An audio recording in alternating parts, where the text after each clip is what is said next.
क्या आपने कभी इमेजिन किया था कि एक बंदर के दिमाग में चिप लगी हुई होगी और वो अपने दिमाग से गेम खेल रहा होगा, लेकिन ये पॉसिबल हो पाया है। अब ये कहना बिल्कुल भी गलत नहीं होगा कि आने वाले टाइम में हमारे आसपास कितने ऐसे लोग घूम रहे होंगे जिनके दिमाग में चिप लगी हुई होगी और वे डायरेक्ट अपने दिमाग से एआई का यूज कर पाएंगे। बीसीआई यानी कि ब्रेन कंप्यूटर इंटरफेस साइंस की वो ब्रांच है जो ब्रेन और मशीन के बीच में सीधे कम्युनिकेशन करती है।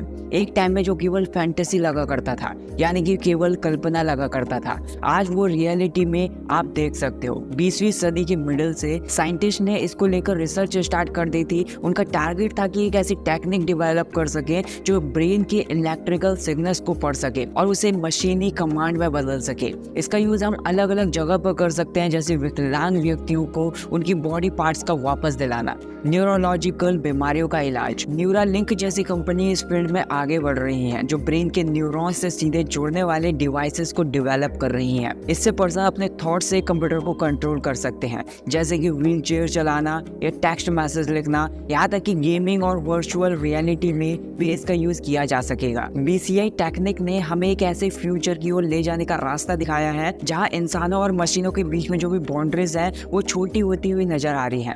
ये टेक्निक हमारे फैंटेसी को साकार करने का मौका देती है और एक नए युग की शुरुआत करती है जहां हमारी सोच ही हमारे कामों को गाइड करेगी। इसके साथ ही इस टेक्निक के नैतिक पहलू हैं जिन पर विचार करना बहुत ज्यादा जरूरी है, जैसे कि data privacy and security. BCI technique में सिक्योरिटी की समस्याएं गंभीर चिंता का विषय है। बीसीआई डिवाइसेस के द्वारा कलेक्ट किया गया न्यूरोलॉजिकल डेटा पर्सनल होगा, जैसे इनमें लोगों का नाम, फोन नंबर, आधार नंबर, पासपोर्ट नंबर और एड्रेस जैसी पर्सनली आइडेंटिफाइबल इंफॉर्मेशन शामिल है।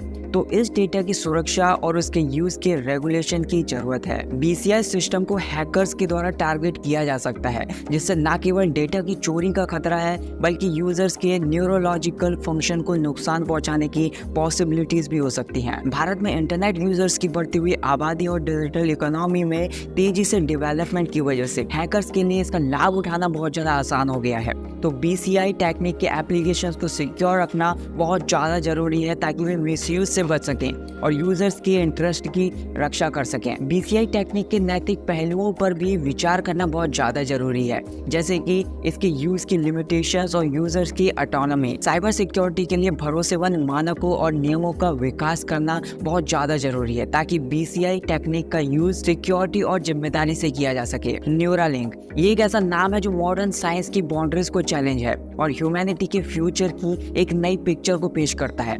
फाउंडेड बाय एलॉन मस्क, ये कंपनी ब्रेन कंप्यूटर इंटरफेस यानी कि बीसीआई टेक्निक पर काम कर रही है, जिसका एम है ह्यूमन ब्रेन को डायरेक्टली इलेक्ट्रॉनिक डिवाइसेस से जोड़ना। न्यूरालिंक का इनोवेटिव काम उन लोगों के लिए आशा की किरण लेकर आया है जो न्यूरोलॉजिकल डिसऑर्डर से पीड़ित है। इसके रिसर्च से ऐसे डिवाइसेस को बना पाना पॉसिबल हो पाया है जो ब्रेन के न्यूरॉन से सिग्नल प्राप्त करके उन्हें कंप्यूटर कोड में बदल सकता है। इससे विकलांग लोगों को अपने अंगों को फिर से कंट्रोल करने की क्षमता मिल सकती है। इस टेक्निक ने पहले ही कई एक्सपेरिमेंट्स में सक्सेस प्राप्त की है। फॉर एग्जांपल, उन्होंने एक बंदर को अपने ब्रेन के सिग्नल्स के माध्यम से वीडियो गेम खेलने में केपेबल बनाया। ये एक्सपेरिमेंट न केवल टेक्नोलॉजिकल एडवांसमेंट का प्रमाण है बल्कि ये भी दिखाता है कि कैसे फ्यूचर में ह्यूमन ब्रेन्स को और मशीन को एक दूसरे के साथ जोड़कर कम्युनिकेशन पॉसिबल बनाया जा सकता है। न्यूरालिंक का विजन फ्यूचर में और भी ज्यादा एडवांस होने का है।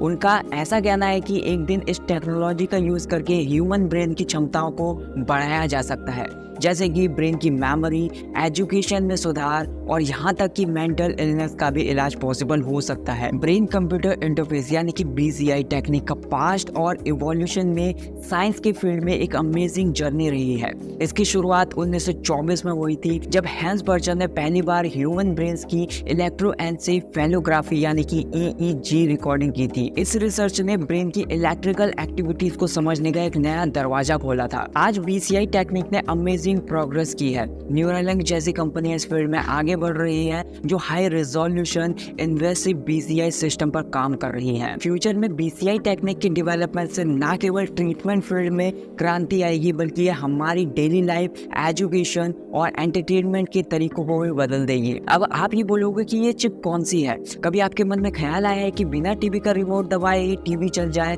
बेड पर लेटे लेटे ही पंखा चल जाए, लाइट जल जाए? तो कंप्यूटिंग दुनिया में ऐसा सा जल्दी होने वाला है। इस प्रोसेस को अपनाने के लिए companies brain computing interface technique पर काम कर रही हैं। इंसानों के दिमाग में स्ट्रैंड-2 नाम की चिप लगाई जाएगी जो दिमाग से मिले जो भी सिग्नल्स हैं उनको स्टोर करके डिवाइस तक पहुंचाएगी। इससे विकलांग लोग भी कंप्यूटर को अपने ब्रेन के सिग्नल से कंट्रोल कर सकते हैं। अब बात कर लेते हैं कि इस चिप का कहां पर एक्सपेरिमेंट किया गया है और ये कितना सफल भी हुआ है। उन्होंने एक बंदर के ब्रेन में एक चिप लगाई, जिसके बाद बंदर ने ना केवल अपने दिमाग का यूज करके वीडियो गेम को खेला। इस एक्सपेरिमेंट ने ना केवल साइंस की दुनिया में एक नई राह खोली है, बल्कि ये फ्यूचर में ह्यूमंस लाइफ को भी बहुत ज्यादा बदलने की पॉसिबिलिटीज को भी प्रेजेंट करता है। इस टेक्निक का यूज करके ना केवल विकलांग पर्सन्स को अपने शरीर के अंगों को बिना किसी फिजिकल इंटरफेरेंस के कंट्रोल करने में मदद मिल सकती है, इससे उनकी लाइफ स्टाइल में अमेजिंग इंप्रूवमेंट हो सकता है। इस एक्सपेरिमेंट की सक्सेस ने साइंस की फील्ड में एक नया चैप्टर जोड़ा है, जो ये दिखाता है कि कैसे टेक्नोलॉजिकल प्रोग्रेस से मानवता को लाभ हो सकता है। ये बंदर के द्वारा जो वीडियो गेम खेलने का एक्सपेरिमेंट है वो ना केवल साइंस की एक बड़ी जीत है, बल्कि उन सभी की पॉसिबिलिटीज का प्रतीक है जो फ्यूचर में हमारे सामने खुल सकती हैं। आपके विचार इस नई दुनिया के निर्माण में इंपॉर्टेंट हो सकते हैं। तो क्या BCI की डेली लाइफ से जुड़ने को लेकर आप एक्साइटेड हैं? क्या आपके मन में इस चीज को लेकर कोई थॉट या सजेशन है? मुझे कमेंट करके जरूर बताइए। आप इस वीडियो को यहाँ तक देख रहे हो तो ऑब्वियस सी बात है कि ये वीडियो आपको पसंद आ रही होगी, तो वीडियो को लाइक जरूर कर देना, इस वीडियो को ज़्यादा से ज़्यादा शेयर करना, चैनल को भी सब्सक्राइब कर देना। Thank you so much for watching this video.